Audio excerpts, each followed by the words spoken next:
Assalamualaikum warahmatullahi wabarakatuh.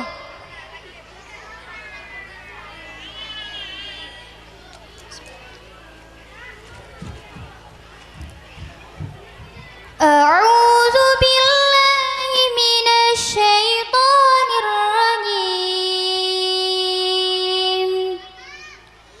Bismillahirrahmanirrahim. Was-samaa'i dzatil buruj wal yaumil maw'ud wa syahidin wa mashhud.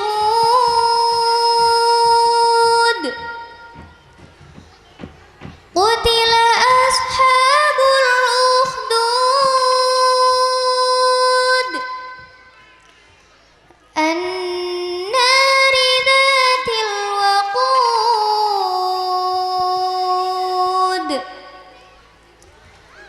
idh hum 'alaiha qu'ud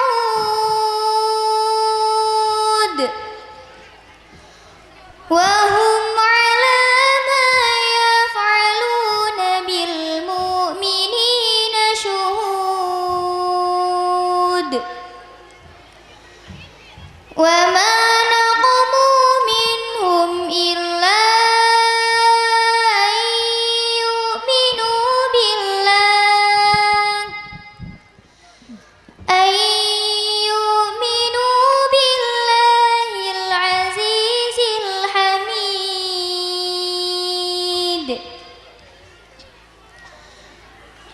alladzi lahu mulkus samawati wal ard wallahu ala kulli syai'in syahid.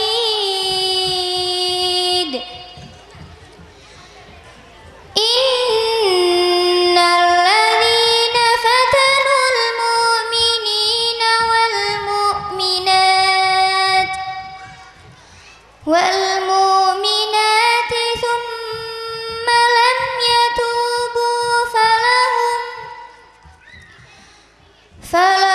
'adzabu jahannam wa lahum 'adzabul hariq.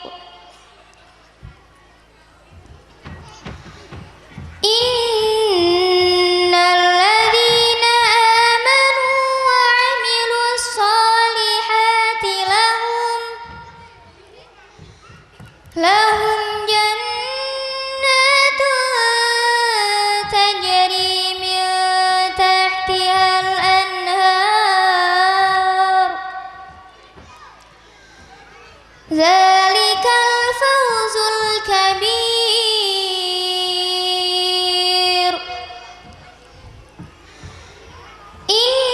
Inna batsha rabbika lasyadid.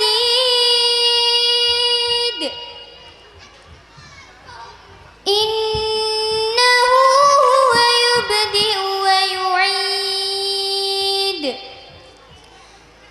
wa huwal ghafurul wadud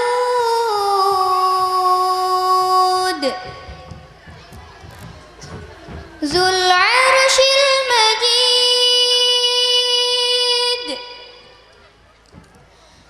fa'alun lima yurid. Hal ataka hadithul junud Fir'auna wa Thamud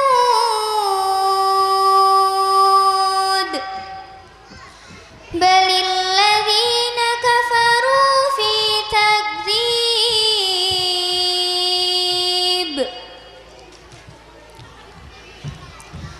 Wallahu min waraihim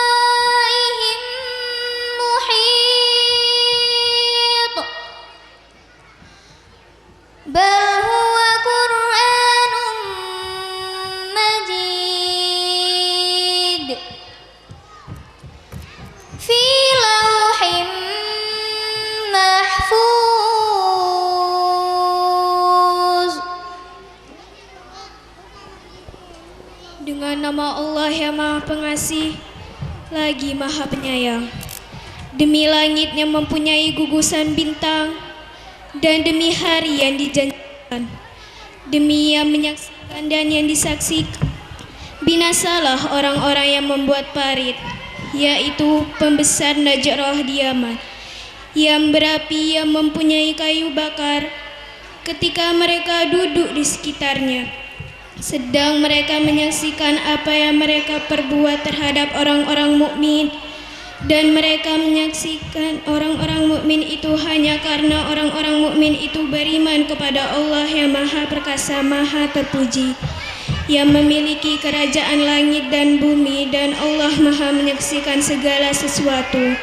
Sungguh, orang-orang yang mendatangkan cobaan, bencana, membunuh dan menyiksa kepada orang-orang mukmin laki-laki dan perempuan, lalu mereka tidak bertobat, maka mereka mendapat azab jahanam, dan mereka akan mendapat azab neraka yang membakar. Sungguh orang-orang yang beriman dan mengerjakan kebajikan, mereka akan mendapat surga yang mengalir di bawahnya sungai-sungai. Itulah kemenangan yang agung. Sungguh azab Tuhanmu sangat keras. Sungguh Dialah yang memulai penciptaan makhluk dan yang menghidupkannya kembali. Dan Dialah yang Maha Pengampun, Maha Pengasih, yang memiliki aras, Maha Kuasa berbuat apa yang Dia kehendaki. Sudahkah sampai kepadamu berita tentara balap tentara penentang, yaitu Fir'aun dan Samud? Memang orang-orang kafir selalu mendustakan, padahal Allah mengepung dari belakang mereka, sehingga mereka tidak dapat lolos. Bahkan yang didustakan itu ialah Al-Quran yang mulia, yang tersimpan dalam tempat yang terjaga, yaitu Lauhil Mahfud. Sadaqallahul Azim. Maha benar Allah atas segala-galanya.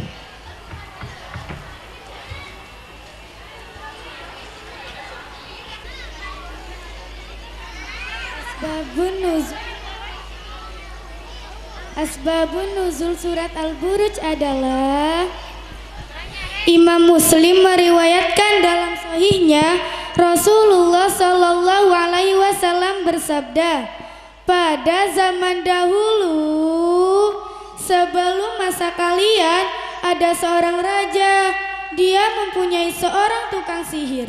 Ketika tukang sihir itu sudah semakin tua, dia berkata kepada raja tersebut,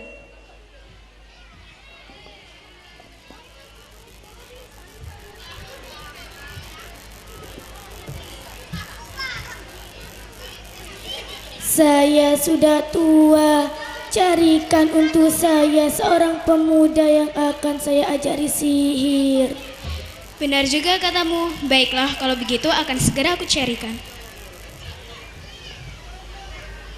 Jawab raja itu. Maka raja itu pun mencari seorang pemuda untuk diajari ilmu sihir.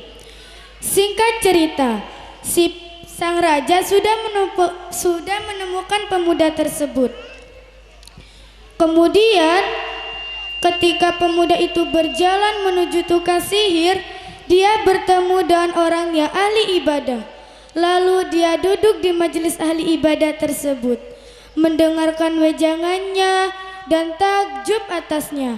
Akhirnya setiap hari sebelum menemui tukang sihir, si pemuda selalu mampir ke majelis ahli ibadah tersebut.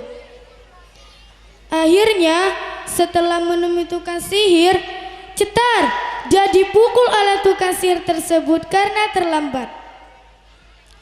Pemuda itu pun akhirnya mengadukan keadaannya kepada ahli ibadah. Ahli ibadah menjawab,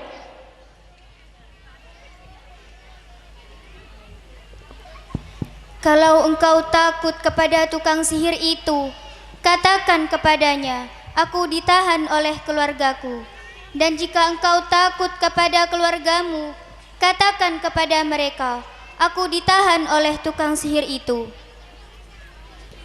Keesokan harinya, seperti biasa ketika berjalan menuju tukang sihir, datanglah seekor binatang besar yang menghalangi banyak orang. Pemuda itu berkata, "Hari ini aku akan tahu tukang sihir itu yang lebih utama atau si ahli ibadah." Dia pun mengambil sebuah batu dan berkata, "Ya Allah, jika ajaran ahli ibadah itu lebih engkau cintai daripada ajaran tukang sihir itu, maka bunuhlah binatang ini agar manusia bisa berlalu." Pemuda itu pun melemparkan batunya hingga binatang besar berhasil terbunuh. Orang-orang pun dapat melanjutkan perjalanannya. Kemudian pemuda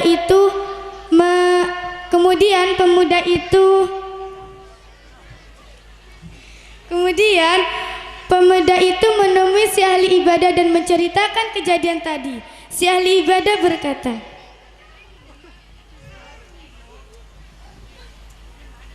"Wahai Ananda, hari ini engkau lebih utama daripadaku." Pemuda itu pun akhirnya mampu mengobati orang buta, penyakit belang, dan mengobati banyak orang dari berbagai macam penyakit. Berita ini menyebar luas sampai pada telinga teman duduk sang raja yang buta matanya. Dia pun menemui si pemuda dengan membawa hadiah yang banyak, lalu berkata,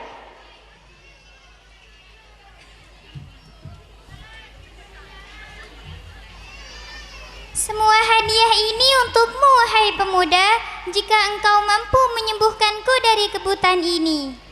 "Sesungguhnya saya tidak dapat menyembuhkan siapapun. Yang menyembuhkan itu adalah Allah Subhanahu wa Ta'ala. Jika engkau beriman kepada Allah, aku akan mendoakanmu supaya Allah menyembuhkanmu." "Iya, wahai pemuda, aku beriman kepada Tuhanmu." Akhirnya teman duduk sang raja itu pun beriman kepada Allah dan Allah menyembuhkannya. Kemudian seperti biasa, teman duduk sang raja menemui sang raja dan duduk bersama seperti biasa. Raja berkata,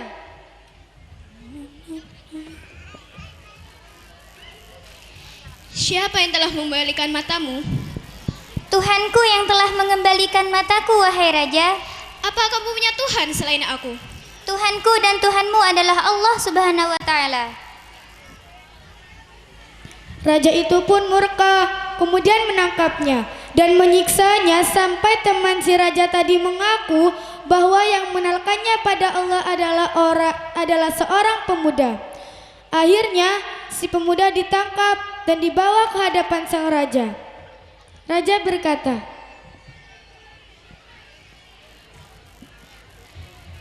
"Wahai anakku, telah sampailah kepadaku kehebatan sihirmu yang dapat menyembuhkan berbagai macam penyakit."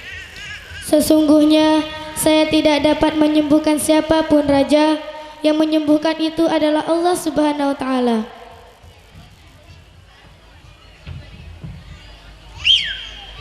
Raja itu marah.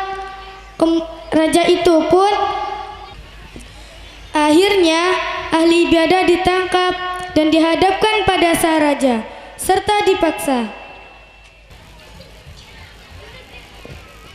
"Keluarlah dari agamamu." "Tidak, wahai raja, Tuhanku adalah Allah." Kemudian raja itu meminta dibawakan gergaji, lalu diletakkan di atas kepala ahli ibadah, dan mulailah kepala itu digergaji. Krek krek krek krek tes, hingga terbelah jadi dua, dan diseret pula teman duduk sang raja serta dipaksa kembali pada agama yang dahulu. Tapi dia menolak. Akhirnya kepalanya digergaji hingga terbelah jadi dua. Selanjutnya si pemuda yang dihadapkan pada sang raja dan dia pun dipaksa. "Keluarlah kamu dari keyakinanmu." "Tidak, Raja, saya tidak akan keluar dari keyakinan saya yang sekarang. Prajurit, bawa dia ke puncak gunung. Jika dia mau keluar dari agamanya yang dulu, bawa dia pulang. Jika tidak, lemparkan dari atas. Siap, Siap, Raja. Raja. Ketika sampai di puncak gunung, pemuda pun berdoa, "Ya Allah, lepaskan aku dari mereka dan apa yang Kau kehendaki." Seketika gunung itu bergetar, para prajurit raja terpelanting jatuh. Si pemuda pun selamat dan berjalan dengan tenang menemui sang raja. Raja berkata, Apa yang dilakukan prajuritku itu? Allah Subhanahu wa Ta'ala menyelamatkanku dari mereka.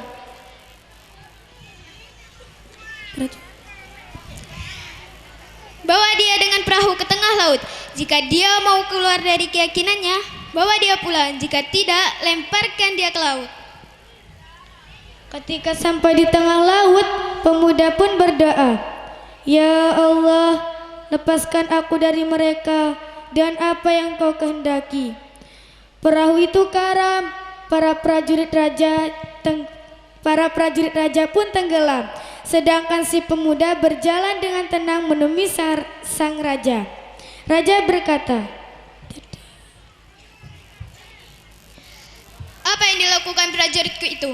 Allah Subhanahu wa Ta'ala menyelamatkanku dari mereka. Sesungguhnya engkau tidak dapat membunuhku sampai engkau melakukan apa yang aku perintahkan. Apa itu? Kau kumpulkan seluruh manusia di satu tempat. Kau salib aku di sebatang pohon. Kemudian ambil sebatang panah dari kantong panahku. Lalu letakkan pada sebuah busur dan berkata, "Dengan nama Allah, Tuhan si pemuda ini. Kalau kau melakukannya, niscaya kau dapat membunuhku." Baiklah, akan aku lakukan. Keesokan harinya, raja itu mengumpulkan seluruh manusia di satu tempat dan menyalib si pemuda di sebatang pohon. Kemudian mengambil anak panah dari kantong panah si pemuda, lalu meletakkannya pada sebuah busur dan berkata,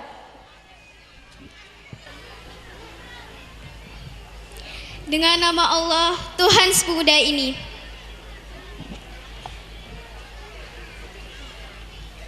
Lalu dia melepaskan panah tersebut dan tepat mengenai pelipis sang pemuda. Darah mengucur. Dengan segera si pemuda meletakkan tangannya di pelipisnya dan dia pun tewas. Serta merta rakyat yang melihat kejadian tadi itu segera berkata, Kami beriman kepada Tuhan si pemuda. "Kami beriman kepada Tuhan si pemuda. Kami beriman kepada Tuhan si pemuda." Raja itu marah karena merasa dipermainkan oleh si pemuda. Dan karena perbuatannya itu membuat banyak orang beriman pada Allah. Lalu raja memerintahkan agar menggali parit besar dan menyalakan api di dalamnya. Raja itu berkata,